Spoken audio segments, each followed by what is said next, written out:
I was halfway through microwaving leftover pasta when I heard the knock. It wasn't loud or rushed, just a firm, polite knock. One of those sounds that doesn't register right away because it's too calm to be urgent. But when I opened the door, everything in my life began to tilt. The man standing there was wearing a dark gray suit, not flashy, but too polished for my neighborhood. He held a leather briefcase in one hand, and he said my name before I could even ask who he was. Miss Callie Rhodes? I nodded, confused. He gave me a quick, courteous smile and handed me a cream-colored envelope. I'm with the law firm of Hargrove and Keller. You've been named in the estate of Mr. Lionel Kessler. We were asked to deliver this personally. I blinked. Who? Mr. Kessler, Lionel Kessler. Everything you need is inside. I'll leave you to it. And just like that, he turned and walked away. I stood there holding the envelope like it was going to burn me. Lionel Kessler. The name meant absolutely nothing to me. I even said it out loud, just to make sure it didn't trigger some buried memory. Nothing. Not a flicker. I wasn't adopted. I wasn't estranged from any rich relatives. At least, not that I knew of. My family isn't even close to that kind of money. But the envelope felt expensive, thick, weighty, like something out of a courtroom drama. I tore it open while still standing in my doorway. It was real, like official real, stamped, signed, notarized. The letter said I'd been named in the will of Mr. Lionel Kessler, a recently deceased businessman, and that I had inherited non-trivial assets pending my in-person appearance at his private estate for identity confirmation. There was a printed address, a phone number, and a plane ticket, first class to New York. I must have read it 4 times in a row before I finally sat down. My stomach did this weird flip, like something was pulling me toward a life I hadn't asked for. And my first thought wasn't excitement or fear, it was guilt, because I knew my parents would hate this. My dad's always been wary of anything that smells like luck. If it's too good to be true, it's a trap, he always says. And my mom, bless her, would probably just cry and beg me not to go. She gets anxious if I drive more than 30 minutes out of town. But here I was, holding a plane ticket, a letter with gold-trimmed stationery, and a name, Kessler, that was about to crack my entire life open. I didn't know it yet, but that knock was the first domino. And nothing after it would ever be the same. I didn't tell my parents right away. Not because I was trying to hide it, but because I didn't know how to bring it up without sounding insane. Hey Mom, Dad, a total stranger just left me a fortune. No idea who he is. I'm flying to New York tomorrow to claim it. Cool? Yeah, no, that wasn't going to land well. So I waited. I Googled the name Lionel Kessler first, just to feel like I was doing something productive. And the results nearly made me drop my phone. He wasn't just wealthy, he was legendary. Founder of Kessler Holdings, luxury real estate, high-end hotels, international properties. One article called him the quiet billionaire, known for staying out of the spotlight despite being worth over $900 million. He died 3 weeks ago, apparently. No spouse, no living children, at least publicly. The articles talked about the fortune, the estate, and the mystery woman mentioned in the will. I didn't want to believe it, but that had to be me, right? Why me? The name Kessler didn't exist anywhere in our family tree, not that I knew. My parents aren't even friends with anyone rich. I kept scrolling, looking for anything. A picture, a list of relatives, a scandal. But there was nothing. Just endless articles about properties, silent donations, and business acquisitions. By midnight, I was staring at the letter again, heart racing. Was this a mistake, a cruel scam? But no one flies you across the country first class just to mess with you. And everything looked legit. Too legit. That night, I dreamed about a mansion filled with mirrors. Each one showed a different version of me. Some smiling, some crying, one wearing a tiara. I woke up sweating. I finally told my mom the next morning. I thought she'd freak out. Instead, she just stood there, blinking, silent. Mom, she looked at the letter again. Did they mention his name again? Kessler? Yeah, Lionel Kessler. She paled, like actually lost color. I think your father should see this, she said quietly. That's when my stomach dropped. Because if this really was a scam, they would have just laughed it off, but they weren't laughing. My dad came into the room holding his coffee, expecting something dumb, but when he read the letter, he froze. I watched his jaw tighten, not in confusion, in recognition. You're not going, he said. What? I don't like this. We don't know who these people are. They bought me a first-class ticket. It's real. You both know something. I said you're not going, he snapped, and that's final. My mom didn't speak. She just kept staring at the envelope like it might explode. That's when I knew. This wasn't some random accident. There was something they weren't telling me. And no matter what it cost, I was going to find out what it was. I left without telling them. I know how that sounds.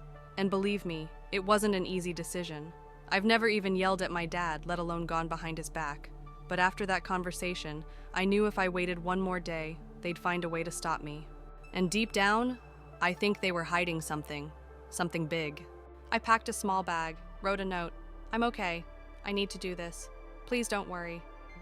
Then I took an Uber to the airport at 5:30 in the morning, my heart pounding so hard I thought I might pass out before I even got through security. The first-class ticket wasn't a joke. I'd never been treated like that before in my life. Warm towels, champagne, people calling me Miss Rhodes like I mattered. I felt like I was wearing someone else's skin. I kept looking around like someone was going to tap my shoulder and say, "Sorry, mistake. You don't belong here." But no one did. Instead, 6 hours later, I stepped off the plane into JFK Airport, and there he was. A man in a black suit holding a sign with my name on it. Callie Rhodes. He looked like something out of a movie. Sharp jawline, silver cufflinks, not a hair out of place. "You're here," he said with a nod. "Mr. Kessler's estate has been expecting you. I'll take you there directly." No small talk, no explanation. The car he led me to was a black SUV with tinted windows and the smell of leather and expensive cologne. As we drove, I stared out at the buildings and kept thinking, what the hell am I doing here? After nearly an hour, we pulled into a private road with a stone arch and tall iron gates. Past them, I saw the estate. Not a house, an estate.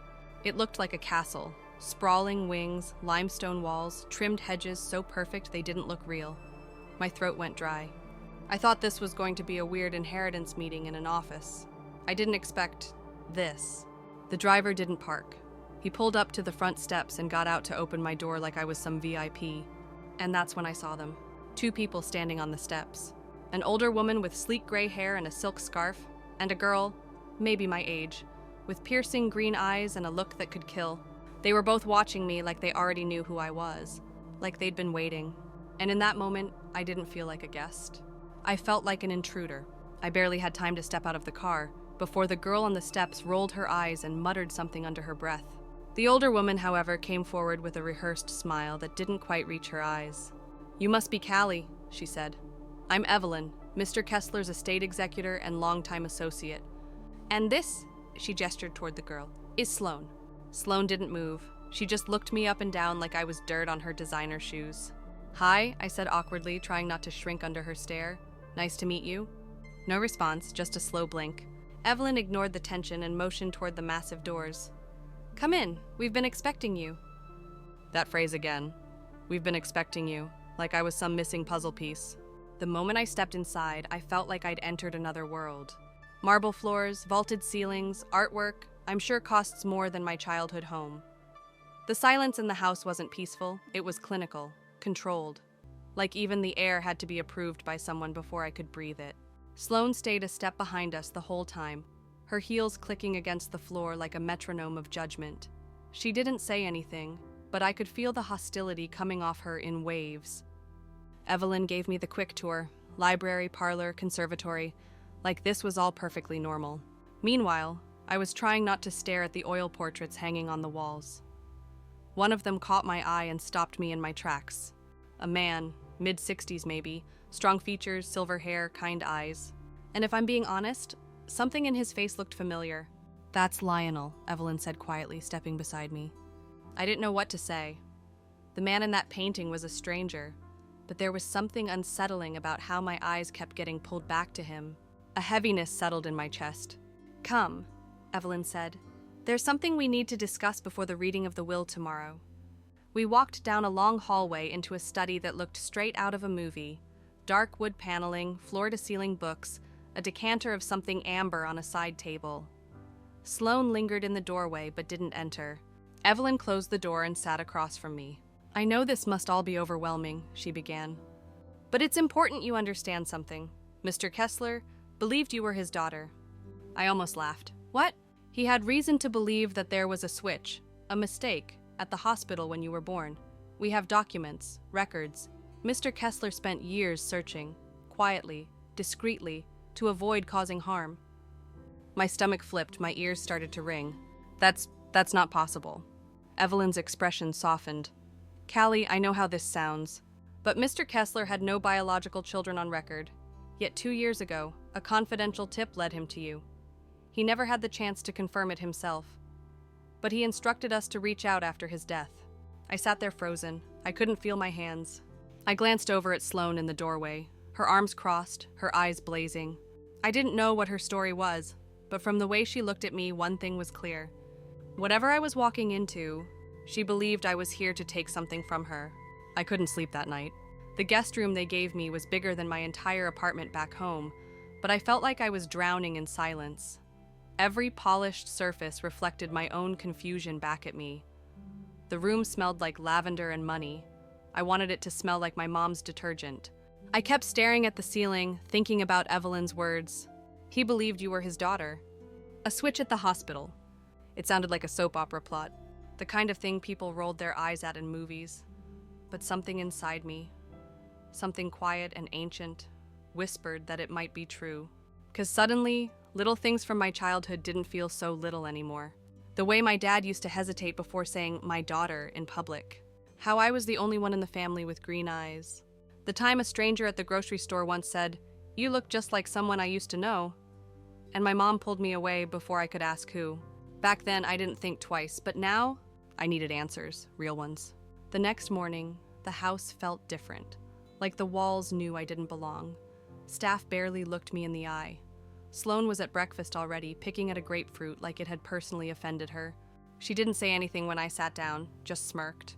"You sleep okay?" she finally asked, her tone too casual. I nodded. "Fine." She tilted her head. "Weird, isn't it? Waking up in a stranger's house, pretending you're part of it." "I'm not pretending anything." She leaned in slightly. "Let me guess. You think this is fate, right? Poor girl from Nowhereville discovers she's really a princess and now she gets the castle?" Her words stung more than I expected.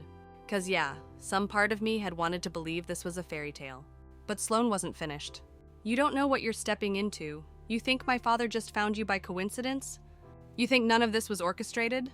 I narrowed my eyes. "He wasn't your father." Her expression flickered, and for a split second, I saw it. The panic behind her eyes. She stood up abruptly, tossing her napkin on the plate. "You're not going to last here." Then she walked off, heels clicking like gunshots on marble. Later that afternoon, Evelyn handed me a folder. It had medical records, scans of birth certificates, notes in careful cursive, a copy of the private investigator's report that had led Mr. Kessler to me. At the back, a DNA test kit request, unused, ordered but never mailed. I sat on the edge of the leather couch, my hands shaking. "You still have the right to take one," Evelyn said gently. "For confirmation, we can expedite it." I nodded, but my throat was tight. I couldn't get a word out. I didn't know what scared me more, the possibility that this was all a scam, or the possibility that it wasn't. I held that DNA kit in my hands for hours. I just kept staring at the instructions like they were written in a different language. Swab your cheek, seal it, send it in. It sounded so simple, but the weight of what it could confirm felt unbearable. If I did this, if I followed through, there'd be no going back. I thought about my parents back home, my real parents, or at least the people who raised me. Were they sitting on the couch right now, watching the news, wondering if I'd call?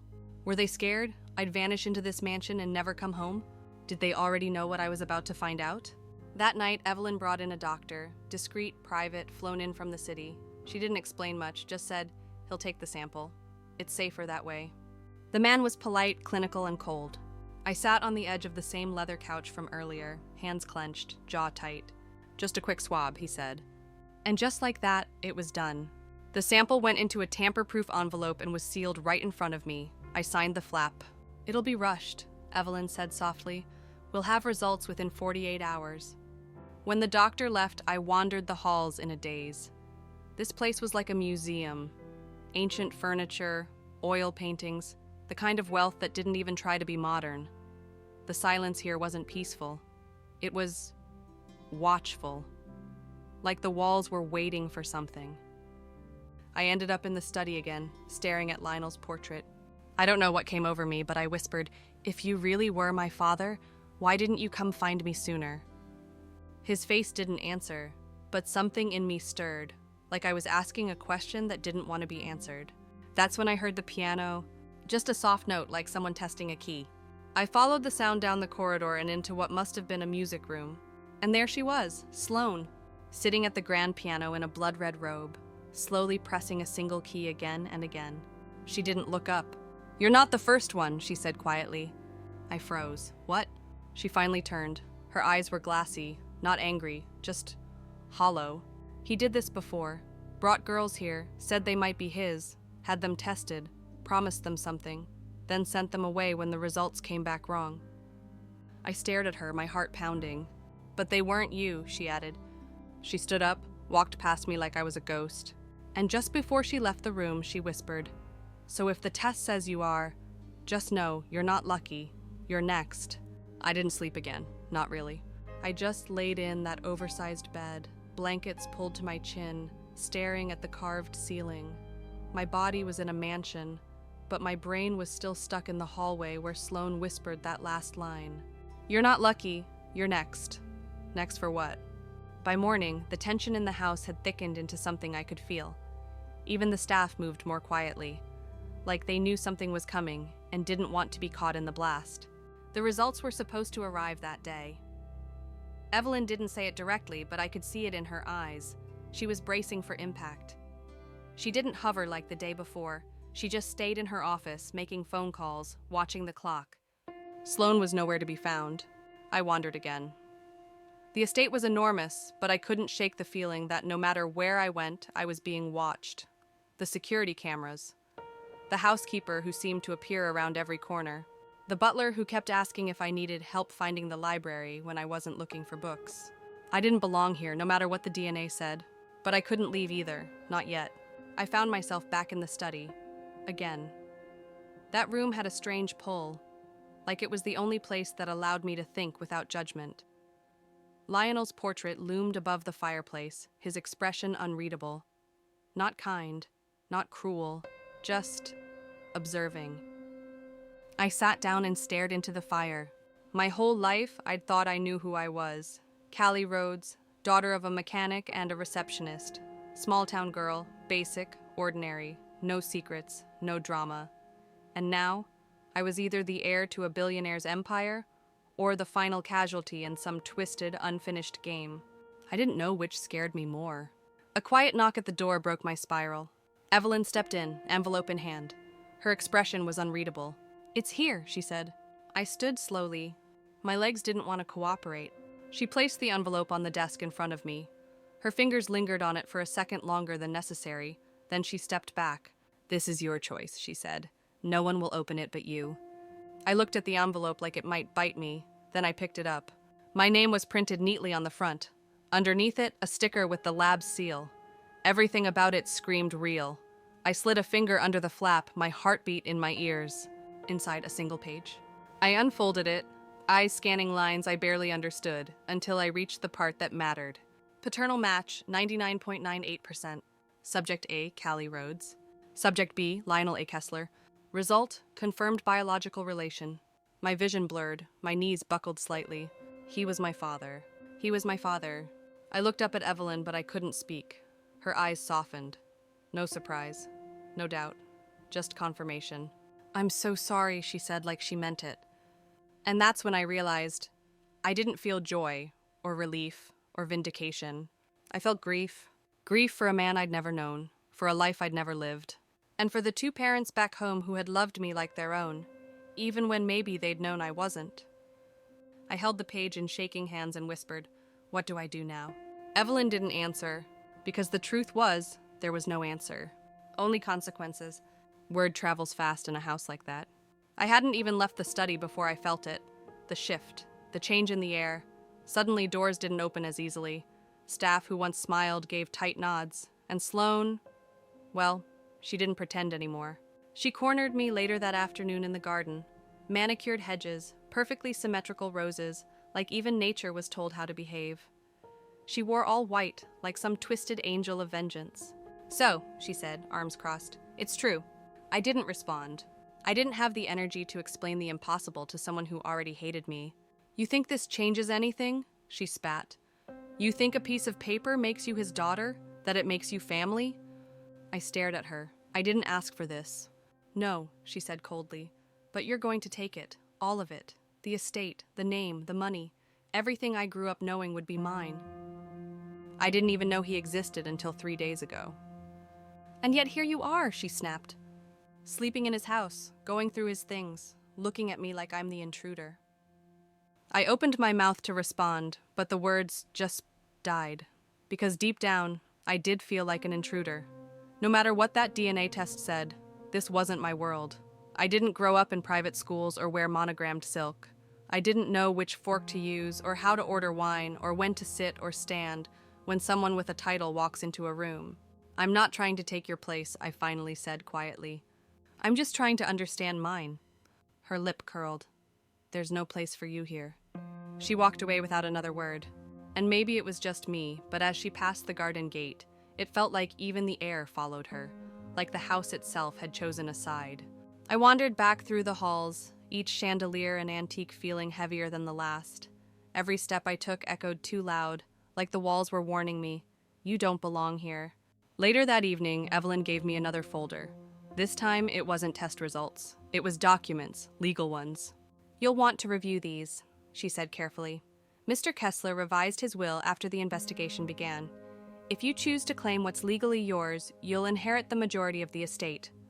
I stared at the papers. My name, Callie Rhodes, was listed right next to words like beneficiary, trust, and executor. I looked up, confused. What about Sloane? She is provided for, Evelyn said, almost mechanically. But not in the same capacity. The majority now belongs to you. And just like that, I understood. This wasn't a mystery anymore. It was a war. Not just for the money, for legacy. And I had walked straight into the battlefield holding the one weapon no one else could touch. Blood. I didn't sign the papers, not yet. I put them back in the folder and left it sitting on the nightstand like a loaded gun. Because that's what it was now.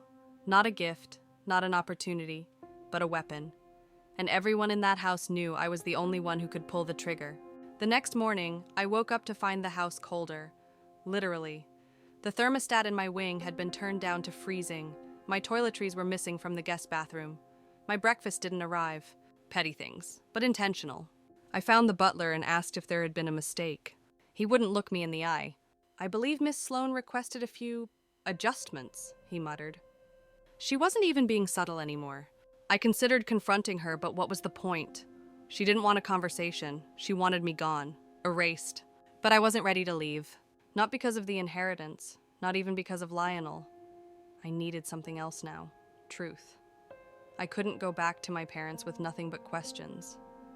If I was going to tear open our entire lives, I needed to know why it had happened. So I went looking for answers. I started in Lionel's study. Again. That room had become my orbit, like the only place I could think clearly. I searched through drawers, bookshelves, old ledgers. Most of it was financial, boring, unreadable to someone like me. But then I found a locked drawer in the desk. I shouldn't have, but I pried it open with a letter opener. Inside was a single folder. Not fancy, just a plain manila envelope labeled in pencil. Hospital records 1997. My breath caught. I opened it slowly. Inside were photocopies of birth logs, nurse shift reports, and a single page from a private investigator. The report was dated 8 years ago. It said Lionel had begun quietly searching for a child he believed was switched at birth after receiving an anonymous tip, a letter that claimed his daughter is being raised under the wrong name. The letter was unsigned. I scanned the copy. It had handwriting, sharp, cold, familiar. My stomach flipped. It looked exactly like Evelyn's. I don't know how long I stood there, staring at that page, but it felt like hours. My hands were shaking. The air felt thick. That one little clue rewired everything. Why would Evelyn send that letter? Why would she wait until Lionel was dead to give me the truth? And then I realized she wasn't doing this for me. She had plans. This wasn't about blood or justice. This was about control. I put the letter back in the folder, tucked it under my arm, and left the study. The moment I stepped into the hall, I heard voices, 2 staff members whispering near the kitchen. She's not going to last. Sloane's already told Mr. Blakely to start pulling funds from the trust. Maybe if she signs those papers, it's over. She's the heir, whether they like it or not. Unless someone makes her change her mind. I backed away before they saw me. And that's when it hit me. This wasn't some inheritance drama. This was a trap. They didn't want to welcome me. They wanted to use me. Or destroy me. And I didn't know who was worse, the girl trying to shove me out the door, or the woman who brought me through it in the first place. That night I didn't sleep again. I sat on the edge of the bed with the hospital folder in my lap, my fingers tracing over Evelyn's handwriting on the copied letter. My mind kept looping around the same thought. She knew. She always knew. But what did she really want? If Evelyn had sent that letter to Lionel, she was the one who started all of this. The DNA tests, the inheritance change, my entire life being pulled inside out. And now she was acting like nothing had ever happened, calm, composed, helpful. That kind of poise only comes from control. But why tip him off now, after all those years? I needed answers, and I was done being polite about it. I found her in the drawing room, sitting by the fire with a glass of red wine in one hand and a leather-bound book in the other, like a woman living in a carefully curated painting. "I know you sent the letter," I said. She didn't look up at first, just closed the book slowly and set it aside. Then she looked me in the eye and said, "You found the drawer." "I found the truth." She smiled, not cruelly, but not kindly either. Truth is a flexible word in this house, Callie. "You played us all. Me, Lionel, Sloane. I protected you," she cut in, her voice suddenly sharper. "I gave you what was yours. No one else would have." I felt heat rise in my chest. "You did it behind everyone's back. You let him die without ever meeting me." Her jaw tightened. "He wasn't ready." "You don't get to decide that." "I do," she said, standing now, her wine untouched, her face flushed with quiet fury. "Because he made me the executor. He trusted me to clean up after his mess. And that's what I've been doing for 30 years. I blinked. "Mess? Do you really think this was a fairy tale gone wrong?" she scoffed. Lionel was brilliant, but careless. There were affairs, women, questions. He didn't know if you were real, not until I gave him a reason to believe. "But why now?" I whispered. "Why wait until he was gone?" Because he didn't want to face what he lost. He thought dying would spare him the guilt. But I knew you deserved more than a name on a piece of paper, so I gave you a door, and you walked through it. I didn't know what to say. My throat felt tight. Evelyn stepped closer, her voice lower now. "You want to walk away? Fine. Sign nothing. Take the train home and forget this ever happened. But you and I both know you won't, because you're not like them." I swallowed hard. "Like who?" "Sloane, her mother, the people who orbit wealth like it's a sun. You're different, Callie.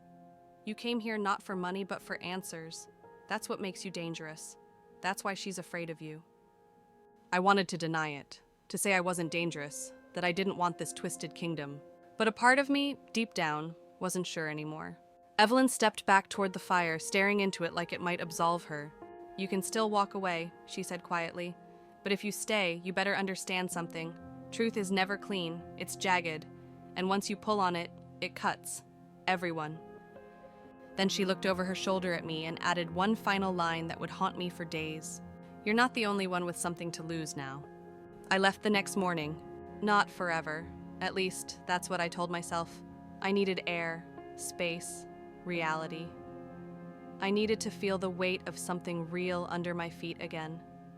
Not imported marble or ancient rugs or perfectly trimmed hedges, just the cracked pavement of my old street and the sound of my mom humming in the kitchen. I didn't tell Evelyn I was going. I didn't tell Sloane. I just packed a small bag, requested a car, and flew home. When I walked through the front door of my childhood home, it didn't feel like home. It felt small, not physically, just emotionally small, like I had to shrink to fit inside it again. My mom gasped when she saw me. Her arms went around me in a second, tighter than I expected. My dad didn't say anything. He stood in the doorway of the kitchen, arms folded, staring at me like I'd just betrayed a silent agreement we'd always had. I dropped my bag and stood in the living room, feeling like a stranger in the house I grew up in. "I need to know," I said, "and I don't want lies." My mom looked at my dad. He looked at the floor. Then he said something I'll never forget. "We knew." My stomach dropped. "Since when?" I asked, barely able to speak. He sighed, like someone had just let the air out of his lungs. "Since the day we brought you home. The nurse looked confused when she handed you to us, said your bracelet had slipped off during the bath. But you were already swaddled, already labeled." I stared at him, shaking. And you just kept me? You were ours, he said firmly. From the moment we held you, we didn't care what a label said. We weren't going to give you back like you were some rental car. My mom was crying now quietly. I always wondered, she whispered, why your eyes were different, why you were so curious, so much bigger than this place. I sank onto the couch. You should have told me. We were scared, my mom said. What if someone came to take you away? What if we lost you for good? We wanted to protect you. You lied to me for 25 years, I said, not yelling, not crying, just numb. And someone else died without ever meeting me, someone who wanted to. You're our daughter, my dad said, voice cracking for the first time. You'll always be our daughter. And I believed him. But that didn't make it hurt any less. That night, I sat in my old bedroom, the posters, the stuffed animals, the paint I picked out when I was 13. And I felt like I was visiting someone else's life. The girl who lived here didn't exist anymore. She didn't know who her father was. She didn't know what it felt like to be wanted by two different families for two completely different reasons. One out of love and one out of blood. I looked at the folder in my lap, the copy I had made before I left the estate, the DNA test, the investigator's report, Evelyn's letter. This was my truth now, and it didn't fit in this house anymore. I returned to the estate 2 days later, not because I had made peace with anything, I hadn't, but because I realized something important while staring at the cracks in my bedroom ceiling back home. Avoiding the truth doesn't undo it. It just lets someone else write the ending for you. The car ride from the airport felt different this time. No excitement, no nervous butterflies, just a strange numbness. Like I was watching someone else's story unfold, but I couldn't find the exit. When I stepped out onto the estate's long stone driveway again, Evelyn was already waiting at the top of the steps. No smile, no greeting, just a nod as if to say, "You're back, and you're changed." I was. She led me into the library where a man in a gray suit stood waiting behind a heavy wooden table stacked with documents. The air smelled like dust, ink, and quiet power. "This is Mr. Garvey," Evelyn said. "He'll oversee the formal reading of the will." Sloane was already there. She was curled in one of the leather chairs like a bored queen, hair perfect, expression unreadable. But her hands, they gave her away. Her nails dug into the armrests like she needed something to hold her together. Mr. Garvey adjusted his glasses and began. The reading took less than 15 minutes. It was straightforward, clinical, a line for each donation to distant charities, some smaller sums to old employees, and then the majority of my estate, including all primary holdings, liquid assets, and properties, shall be passed to Callie Rhodes, born January 7, 1997, confirmed by DNA as my biological daughter. Sloane didn't blink, but her whole body stiffened like the words physically pierced her. A trust will be maintained for Sloane Carter, acknowledging her upbringing in this household and the affection I held for her. She is to retain use of the guest house and a modest monthly stipend with no claim to primary inheritance. That was it, her entire life, erased in a paragraph. Mr. Garvey closed the folder and folded his hands. "Miss Rhodes, if you're ready to sign the confirmation documents, we can begin the transfer." I didn't move, not because I was hesitating, but because I couldn't. The room felt smaller, the air heavier. Sloane finally stood. "Congratulations," she said flatly. "You've won." "It's not a game," I said quietly. She laughed, sharp, bitter, broken. "Isn't it? That's the thing about blood, Callie. People think it gives you the right to things, but all it really gives you is a weapon." She stormed out before anyone could stop her. Evelyn watched her go, her face unreadable, then turned to me. "You don't have to decide today," she said gently, "but the estate cannot remain in limbo for long." I signed nothing. I took the documents and went back to my room. And for the next 2 hours, I sat there staring at my name on line after line after line. Callie Rhodes, beneficiary, sole heir, authorized signature. I thought about the man I'd never meet, the father who wanted to find me, but never had the courage, the girl who was raised in my place, the parents who had chosen to keep me in the dark. And I thought about Evelyn, who had seen it all unfold, who had orchestrated so much of it behind quiet smiles and silk scarves. Was she helping me? Or just replacing one pawn with another? That night, I walked the halls of the house, barefoot and lost. I ended up in Lionel's study again. The fire was out, the room was cold, but the portrait still stared down at me, expression calm. "You left me a crown," I whispered, "but you didn't leave me peace." And the truth was, I didn't want one without the other. I couldn't sleep, again. This time, it wasn't because of fear. It was the weight of a house, a name, a signature I hadn't yet given. That paper on my desk felt like it pulsed in the dark, waiting for me to give it life. Waiting for me to say, yes, I'll carry this ghost with me. Around 3 a.m., I gave up on pretending to rest. I slipped out of bed, pulled a sweater over my t-shirt, and stepped barefoot into the hallway. I didn't know where I was going, I just needed to move.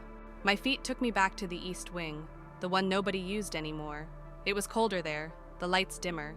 The walls didn't have those massive oil paintings like the main halls. No curated history here, just wallpaper that peeled at the corners and rugs worn thin by silence. At the very end of the corridor was a single wooden door. I'd noticed it before but never asked what was behind it. Evelyn once told me it was locked. It wasn't. I pushed it open with a soft click. Inside was a room like no other in the house. Small, plain, dusty, and full of boxes. Not storage boxes, but personal ones. Old photographs, journals, tapes, papers. A life paused and packed away. I stepped inside, heart pounding, and turned on the lamp. The first box I opened was labeled Cali Hospital File. My breath caught. Inside were records, real ones, not photocopies. Birth certificates, handwritten notes. A hospital incident report marked CONFIDENTIAL. One page stood out immediately. Possible ID error during shift change, January 7th, 1997. Below it, someone had scribbled a note in the margins. Infant number 227 was reassigned after bracelet fell off during bath. Confusion with infant number 229. Monitor and correct paperwork as soon as possible. My bracelet, the one my parents always said fell off. The nurse's signature at the bottom? E. Calloway, Evelyn. She wasn't just Lionel's executor. She'd worked in the hospital. She was there the day I was born. I stumbled backward, my legs hitting another box behind me. It tumbled open, spilling letters across the floor. Letters from Lionel. Hundreds of them. All written over 2 decades. None sent. Letters addressed to my daughter. He'd written to me before he even knew who I was. Letters full of regret. Hope. Anger at himself. Pain he didn't show the world. Some were angry. I should have demanded a DNA test. I should have never trusted her. Others were gentle. Wherever you are, I hope someone is singing to you at night. I hope you don't feel the hole I feel every day. One had a smear across the ink, water damage, or a tear. I don't know how long I sat there just reading, crying. Eventually, I found one letter, different from the rest. It was typed. Neat, formal. It was addressed to Evelyn. If anything happens to me before I meet her, make sure she knows. I looked. I never stopped looking. And I loved her long before I knew her name. My heart cracked open in places I didn't know existed. All this time, I thought I was a mistake someone was trying to fix. But I wasn't. I was a missing piece someone had been aching to find. I sat there in that dusty room, surrounded by boxes and paper, and a man I'd never meet. And I felt, for the first time since all this began, something warm rise in my chest. Not peace, not yet, but something like belonging. The next morning, I didn't wait for anyone to summon me. I walked straight into the breakfast room, where Sloane was already seated with a plate of untouched melon cubes and a glass of grapefruit juice she clearly wasn't drinking. Her posture was perfect. Her face, stone. She didn't look up when I sat across from her. I found the East Wing, I said quietly. Nothing. I found the boxes. The letters? Her jaw tightened, just barely. I know Evelyn was there the day I was born, I added. She knew before anyone, maybe even before Lionel. Sloane finally lifted her gaze. Her eyes were red, not freshly crying, just permanently bruised by grief she refused to show. I don't care, she said. He was my father. I nodded slowly. I believe you. She looked away, as if those 3 words burned worse than any insult. I reached into my pocket and placed a letter on the table between us. The one Lionel had typed to Evelyn. The one where he said he loved me before he knew my name. I think he loved you too, I said. He just didn't know how. She stared at the envelope. Didn't touch it, didn't blink. After a long silence, she whispered, "He used to call me sweetheart when I was little." He stopped after I turned 11. That's when Evelyn started taking over everything. I swallowed hard. She turned to me slowly, her voice trembling despite her perfect posture. "You think this is about money," she said. "But it's not. I don't care about the trust or the estate or the goddamn name. I just wanted to matter to him, to be enough, to be chosen." The ache in her voice shattered me. Then he went looking for you, she whispered, and I knew I never had a chance. I felt tears rising, but I didn't let them fall. Not yet. I never wanted to take anything from you, I said. Sloane finally met my eyes. But you did. I nodded. I know. She looked down at the letter again. Her hand hovered over it, then pulled back. Do what you want, she said. Sign it. Burn it. Marry the estate. I'm done fighting for a man who was too much of a coward to face his past. She stood up, her shoulders trembling now, but she didn't let herself cry. As she walked away, she paused in the doorway. Don't let Evelyn turn you into him, she said. They're the same. Cold, strategic, always 2 steps ahead. You think she did this for you? She did it to fix her mistake. Then she was gone, and I was left at the breakfast table with nothing but grapefruit juice, a silent letter, and the taste of someone else's grief in my mouth. That was the moment I realized. This wasn't just a story about me. This was a story about both of us. 2 girls born into the wrong lives, 2 daughters raised in the wrong arms, 2 versions of love, one claimed, one searched for, and the man who broke us both without ever meaning to. The next day, Evelyn called for me. Her voice over the intercom was calm and clipped. Miss Rhodes, I believe it's time. I didn't answer. I just stood there for a long time, staring at the door to the study, the one place in the estate that somehow always pulled me in and pushed me away all at once. My reflection in the glass cabinet caught my eye, and I barely recognized the woman staring back. I looked older, not in the face, in the eyes, like someone who had seen too much and now knew too much and could never go back to not knowing. When I entered the study, everything was already prepared. The documents were spread across the desk like a coronation. Gold-embossed folders, tabs, signature flags, a gleaming pen that looked like it had signed wars into history. Evelyn stood behind the chair where Lionel used to sit. Her hands were folded in front of her, her expression unreadable. Once you sign, she said softly, the estate is yours. It will no longer be in probate. You'll have full authority. The staff, the assets, the board, they will answer to you. I sat down slowly. I found your name, I said, on the hospital reports. Evelyn didn't flinch. You were the nurse that day. Yes, you knew. I suspected, she corrected. I didn't confirm it until years later. I stared at her, every inch of me aching with questions I didn't know how to phrase. Why didn't you say anything? Why wait? Because Lionel didn't want to believe it, she said, her voice softer than I'd ever heard it. He told me not to pursue it. He was terrified. He had just buried Sloane's mother. He wasn't ready to face the idea that the daughter he raised wasn't his, and when I finally convinced him, it was too late. He was sick, and you were already grown. I closed my eyes, my hands balled into fists on the edge of the desk. He should have met me. Evelyn's face cracked, just a little. He wanted to, but he was ashamed, and Lionel never did well with guilt. That's why he left it all to you. It wasn't about money, it was an apology. I looked at the pen. I thought about my parents back home, the ones who chose me, who lied to protect me, who loved me even when I didn't share their blood. I thought about Sloane, the girl who'd been loved in routine, but not in fullness, who carried his name but never got his warmth, who'd been raised like royalty, but abandoned like an afterthought. I thought about myself, the girl who didn't belong anywhere. Not here, not there, not anymore. I don't want to be a symbol, I said quietly. I don't want to be a weapon. Evelyn nodded. Then don't be you, and decide how this story ends. I picked up the pen and I signed. Not for the money, not for revenge, not even for closure. I signed because I needed to reclaim something, the choice they never gave me. Because finally, after 25 years of being the question mark in everyone else's life, I was writing my own answer. You'd think that signing papers would feel like crossing a finish line, but it didn't.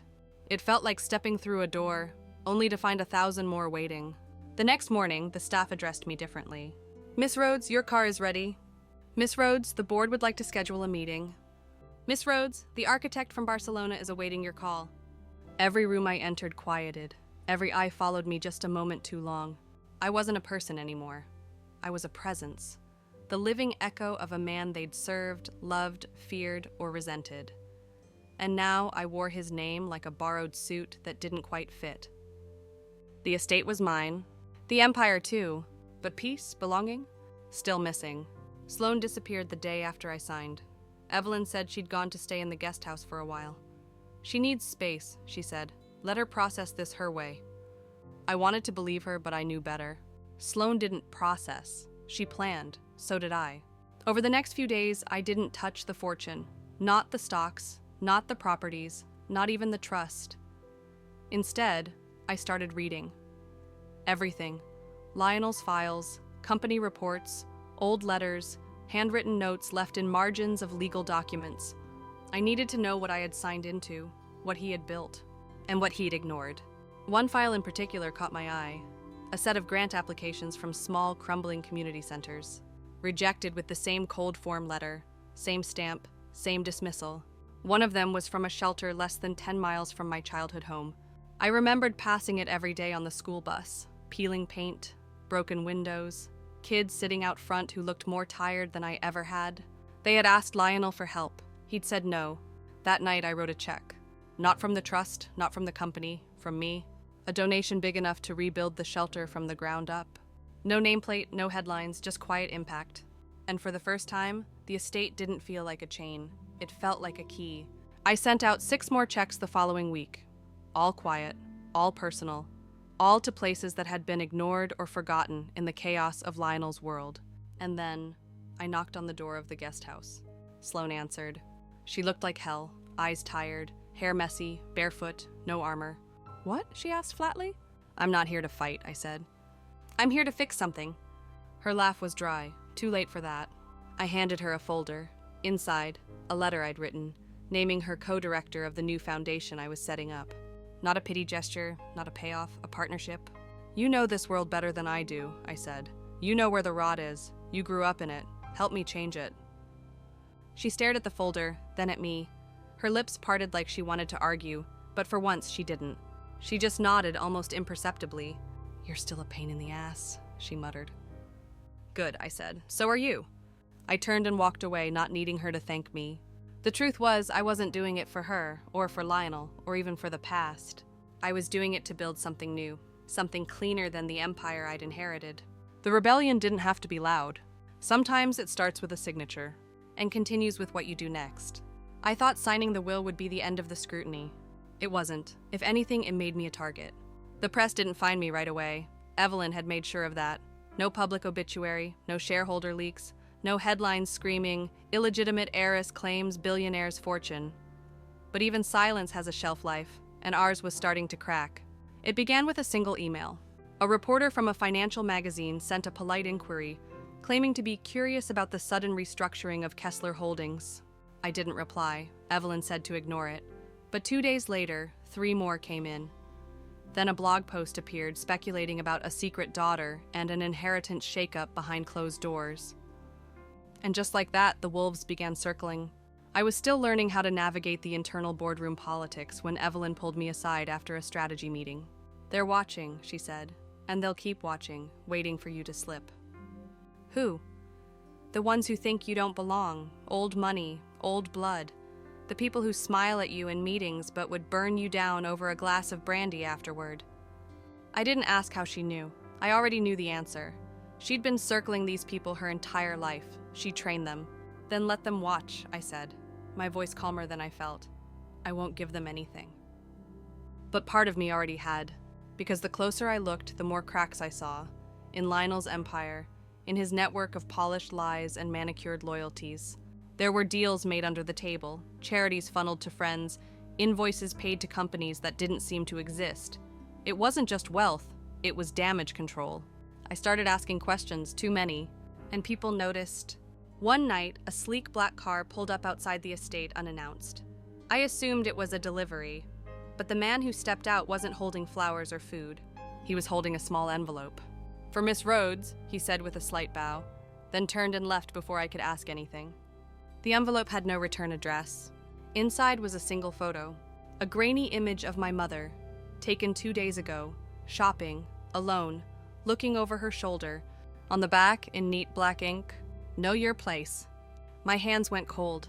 I didn't call Evelyn. I didn't call the police. I called my mother. She answered on the 3rd ring, cheerful. "Hey, sweetie." "Are you okay?" I asked, trying not to sound like I was holding back a scream. "Yeah? Why? Did anyone follow you recently? Or speak to you at the store?" She laughed. "No, honey, everything's fine." I didn't sleep that night. I sat in the study, Lionel's study, staring at the same portrait, the same firelight, the same ghost of a man who had left behind a kingdom full of secrets. This was the other side of power, not just money, leverage. And I had just learned the oldest rule in their book. If you ask the wrong questions long enough, they'll answer you without words. The next morning, I told Evelyn everything. I showed her the photo, the handwriting, the threat. Her face didn't change. She stared at it like it was a weather report. Disappointing, but expected. I thought this might happen, she said after a long pause. You thought someone would threaten my mother? I snapped. I thought someone would test you. It's how this world works, Callie. They don't always fight you in courtrooms. Sometimes they do it in parking lots. Or in shadows. And you just waited for it? I needed to know what kind of heir you were going to be. That stung. Like all the progress I'd made, all the restraint, all the care I'd taken, it still hadn't earned me trust. Just more tests. I'm not Lionel, I said. I won't play by his rules. Evelyn's gaze didn't waver. Then make new ones. But don't pretend the game disappears because you don't want to play. She handed me another folder, thinner than the others, sealed with a red wax stamp. What's this? Insurance, she said, in case you ever need to strike back. I didn't open it, not yet. Later that day, I had the estate's security team doubled, hired private investigators to track the sender of the photo, called my parents and begged them to change their routines, even if they didn't understand why. I didn't tell them the truth. Not because I wanted to lie, but because how do you tell the people who raised you that being born in the wrong hospital room had now painted a target on their backs? That night, I finally opened Evelyn's folder. Inside were documents I didn't know she had access to. Internal communications from Kessler Holdings, memos that had been buried, transfers tied to shell companies, evidence that some of the old guard had been siphoning funds long before Lionel died, and they thought no one would ever find out. Attached was a short list of names. One of them was the current CFO. Another sat on the board. And another had been in the same room when I signed the papers. He shook my hand. He smiled. He said, "Welcome to the family." I realized then that I wasn't just the heir. I was the threat. The storm they didn't see coming. They thought I'd be naive, grateful, easily manipulated. Instead, I was tearing through their history with a scalpel. The next day, I did something I hadn't planned on. I called a meeting with the board. They expected a polite update, a smile, a few well-rehearsed lines about my vision. What they got instead was this. I know what you've done. I have names, numbers, transfers. I know who's been bleeding this company dry behind Lionel's back, and I'm giving you 72 hours to come clean, or I go public. Silence. A few glances, shifting eyes. One man adjusted his cufflinks too quickly. I didn't come here to wear the name, I continued. I came here to redefine it. And then I stood and walked out. Evelyn didn't follow me right away. But when she did, hours later, she handed me a single envelope with a simple note inside. Now you're starting to sound like your father, but better. That night, I stood at Lionel's old desk. Same chair, same pen. Only this time, I wasn't signing anything. I was writing a new charter, a new foundation, a new legacy. It happened on a Sunday. A quiet one. No meetings, no threats, no documents to sign or fires to put out. Just me, alone in the estate, wandering halls that still didn't feel like mine, no matter how many signatures I'd put on dotted lines. I ended up back in the East Wing again. I told myself it was accidental, that my feet just took me there. But the truth was, I missed him. The version of Lionel I'd never get to meet. The man who wrote those letters, who regretted and wondered and waited, and then ran out of time. I opened the box again, the one with the letters he'd never sent. Most were addressed to my daughter, a few just to you, but one, near the bottom, was addressed by name, Callie. My throat tightened as I opened it. His handwriting was shaky. Older, you could see the decline in every pen stroke. I don't know if you'll ever read this. I don't even know if Evelyn will find you. I've spent years trying to be brave enough to meet you, and now that I know who you are, I'm terrified you'll hate me. I don't blame you if you do. I wouldn't have forgiven me either. But I want you to know something. Even if I'm gone by the time you come here, you were loved. Not in the way you should have been. Not in person, not with presence, but deeply, fully, regretfully. You were my daughter before I had proof, before I had permission. You were the only thing I ever felt unsure of, and the only thing I never stopped hoping for. Whatever you do with this place, with my name, with the legacy I've left behind, make it something better than I did. Don't just wear it, shape it. I couldn't give you a lifetime, but maybe I can give you a future, I cried. The kind of crying that feels ancient, the kind that makes you feel 5 years old and 100 years old at the same time. I don't know how long I sat there, just clutching that piece of paper like it might disappear. Eventually, I stood up, walked back to my room, and pulled out my laptop. And I started writing a letter. To the man who raised me, the one who chose me, even when he wasn't supposed to. To the woman who never stopped humming in the kitchen, who protected me with silence, even if it meant losing pieces of herself. To Sloane, who was grieving something different but just as deep. And to Lionel, who, in the end, gave me more than money. He gave me a mirror. One that showed me who I was and who I wasn't. Who I could become, not by blood but by decision.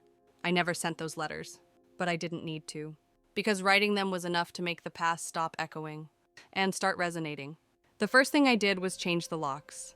Not out of fear, but because this house had too many ghosts and too many keys. I needed to make space for something new, something mine.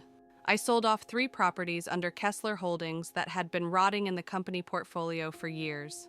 The proceeds went straight into a trust, not for me, not for investors, for the girls. The ones like me, the ones who slipped through cracks, were handed to the wrong names, raised in the wrong stories, told to be grateful instead of whole. The trust would fund identity assistance, free legal help for adoptees, DNA access, and private investigators for families who couldn't afford to ask the questions I got answers to for free.